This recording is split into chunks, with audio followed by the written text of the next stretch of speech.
मुझे लगता है मैं तुम्हें बता सकती हूँ। मैंने यह बात पहले कभी किसी को नहीं बताई, मेरे पेरेंट्स के बारे में। सच कहूँ तो हमारी आपस में बनती नहीं। हम सभी एक दूसरे को पसंद नहीं करते। मेरे पापा काफी मशहूर थे। वो कभी कभार टीवी पर भी आते थे। वो एक बड़े अस्पताल में डॉक्टर भी हैं और मेरी मम्मी मेडिकल रिसर्चर थी। लेकिन जब मैं छोटी थी तब उनका डिवोर्स हो गया था और मेरी मम्मी अमेरिका चली गई थी। उसके बाद मैं अपने पापा और सौतेली माँ के साथ रहने लगी। मुझे घर जाना बिल्कुल भी पसंद नहीं। अगर वो खड़ूस औरत घर पर हुई तो मैं बस जल्दी से कपड़े बदलकर बाहर निकल जाऊंगी।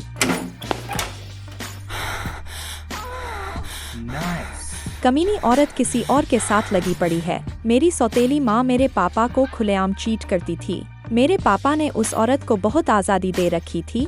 पापा अस्पताल में बहुत बिजी रहते थे, बहुत कम ही वो घर पर आते थे। आज तू इतनी जल्दी घर क्यों आ गई? वैसे भी मैं जा ही रही थी, लेकिन तुझसे कितनी गंदी बदबू आ रही है शराब की। मैंने तुझे पहले भी कहा है, घर में आने से पहले डोर बेल बजाया कर। मैं अपने ही घर में आने के लिए डोर बेल क्यों बजाऊं? डोर बेल बजाने की क्या जरूरत है? मुझे वैसे भी पता है तू यहाँ क्या करती है। तू कमीनी, किसी लड़के से मिलने जा रही है ना, इतने छोटे कपड़े पहनकर। और ये बोल भी कौन रहा है जो शादीशुदा होने के बाद भी दूसरे मर्दों के साथ मुंह काला करती रहती है? बदतमीज कमीनी, तुझे तो मर जाना चाहिए। बेबी ये कौन है? क्या ये तुम्हारी बेटी है? नहीं, ये मेरे हस्बैंड की बेटी है। इस फोटो को मैं डैड को भेजूं? ओ लड़की, ऐसा करने की सोचना भी मत। कोई बात नहीं, भेज दे, भेज दे। तेरे बाप ने देख भी लिया तो भी कुछ नहीं कर पाएगा। अरे क्या तू चाहती है कि मैं तुझे तेरे पापा के कुछ ऐसे मजेदार राज बताऊं जो तुझे भी नहीं पता? वैसे भी मेरे पास कुछ खोने को नहीं है, तो अगर मैं सब कुछ उड़ा दूं तो बताओ सबसे ज्यादा नुकसान किसका होगा? तेरे पापा का। अगर वो मुझे डिवोर्स देते हैं तो उनका तो खेल खत्म। उनकी दौलत चली जाएगी, उनका अस्पताल तबाह हो जाएगा और उनकी रेपुटेशन पूरी तरह से बर्बाद हो जाएगी। हाँ, साली चुड़ैल। कमीनी, क्या तुझे सच में मरना है? बेबी तुमने बहुत ड्रिंक कर रखी है। हाँ सच में, वो बिल्कुल अपनी घटिया माँ जैसी है। उसके बोलने का गंदा तरीका भी वैसा ही है। स्मार्ट होने का क्या फायदा जब तुम्हारी पर्सनैलिटी पूरी तरह से कचरा हो। जल्दी दफा हो जा यहाँ से कमीनी। साला, ये जगह तो घिनौनी है। अब से मैं कभी वापस नहीं आऊंगी इस नरक में, कभी नहीं। मैं फिर कभी यहाँ कदम नहीं रखूंगी। ये क्या है? आखिर मुझे इतने सारे अलर्ट मैसेज क्यों आ रहे हैं?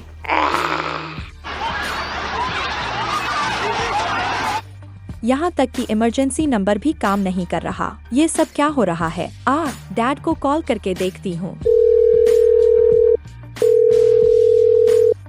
नहीं उठाया। वैसे भी उन्होंने मुझ पर कभी भी ध्यान नहीं दिया। मम्मी, आप अब अमेरिका में हैं, इसलिए आप तो बिल्कुल भी मदद नहीं कर सकती। अब किसे मदद के लिए बुलाऊं? जिस इंसान से मुझे सबसे ज्यादा नफरत है। हेलो, मैं अभी बहुत बिजी हूँ। मैं मेन रोड के पास एक बिल्डिंग की इमरजेंसी सीढ़ियों पर फंस गई हूँ। प्लीज मेरी मदद करो। मैंने कई बार इमरजेंसी सर्विस को कॉल किया, लेकिन कोई जवाब नहीं दे रहा है। साली, ये क्या बकवास कर रही है तू? क्या? हमारे अपार्टमेंट में भी सब कुछ उलट पुलट हो गया है। मैं कॉल काट रही हूँ, मुझे अपनी जान बचानी है। रुको, तो तुम्हारे पास कार है ना? मैं एफटी बिल्डिंग के पास हूँ, एक्सेउंग पायलट्स के पास वाली जगह पर। प्लीज मुझे लेने आ जाओ।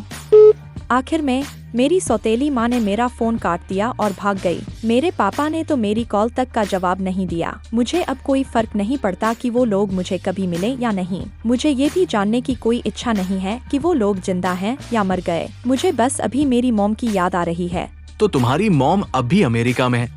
जब वो अमेरिका शिफ्ट हुई थी तब उन्होंने कई बार मुझसे कॉल के जरिए बात करने की कोशिश की थी, लेकिन मैंने कभी जवाब नहीं दिया और ना ही मैंने कभी खुद उनसे बात करने की कोशिश की। तो इसीलिए हान ये ना अमेरिका जाकर पढ़ना चाहती थी।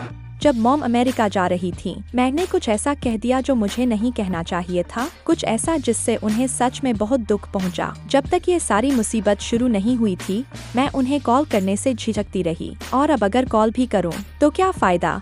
वो तो अमेरिका में है और शायद मदद भी नहीं कर पाएंगी। अब मेरे पास कोई भी नहीं बचा है। ऐसा मत कहो, तुम अकेली नहीं हो।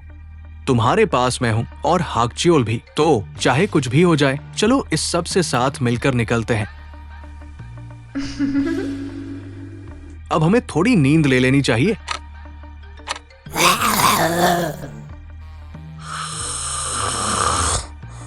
तू हरामी, क्या तुझे भी तेरे मम्मी पापा की तरह घसीट कर ले जाऊं और तेरे सिर में गोली मार दूं? क्या हुआ, अब घुटन हो रही है? अपने गद्दार मामा को कोस जो साउथ कोरिया भाग गया। प्लीज मुझे छोड़ दो।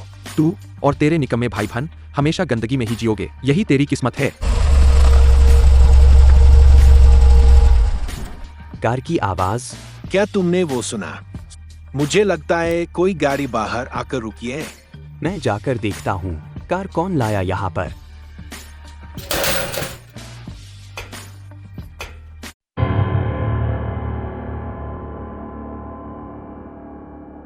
स्वागत है आप सभी का हाइपर कॉमिक हिंदी पर। उम्मीद है आपको हमारा ये वीडियो पसंद आया होगा। इस बार हमने वीडियो में कुछ नई चीजें जोड़ी है। आपको वीडियो में क्या अच्छा लगा ये हमें कमेंट करके जरूर बताएं। हम आपके लिए और भी बेहतर क्वालिटी की वीडियो लाना चाहते हैं, लेकिन हमारे सीमित रिसोर्सेज के कारण ये थोड़ा मुश्किल है। इसलिए हम चाहते हैं कि आप हमारा साथ दें, वीडियो को लाइक करें, चैनल को सब्सक्राइब करें और अगर आप चाहें तो YouTube के नए फीचर हाइप वीडियोस की मदद से हमारी वीडियो को हाइप करें, जिससे हमें आगे बढ़ने में और मदद मिलेगी। यहाँ तक सुनने के लिए दिल से शुक्रिया। फिर मिलते हैं एक नए वीडियो में।